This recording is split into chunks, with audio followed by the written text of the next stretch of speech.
நான் ஒரு பேய் கரும்புக்காக இங்கேருந்து நான் அங்கே போனேன். ஒரு பேய் கரும்பு எனக்கு வேணும், அது சாறு வேணுங்கிறதுக்காக. இன்றைக்கி பல பேருக்கு அது தெரியல. என் வீட்டு வாசலில் இருக்கும் பேய் கரும்பு வேணும்.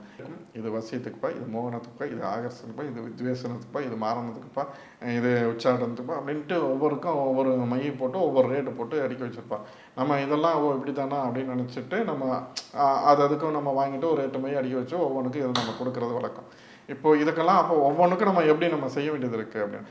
இந்த மாதிரியெல்லாம் நீங்கள் ஒவ்வொன்றுக்கும் ஒவ்வொரு மையம் தயாரிக்கணும்னா இல்லை, நான் அந்த மாதிரியான வேலையை நான் செய்கிறது கிடையாது. ஒரே மரம் தான், ஒரே மரம் சம்மந்தப்பட்ட ஒரு விஷயந்தான். அந்த மரத்துலேருந்து தான் நான் இந்த மையை நான் தயாரிக்கிறேன். அதே மாதிரி ஒரு மூலிகை செடி, அந்த ஒரே ஒரு மூலிகை செடி தான், இவ்வளோதான்.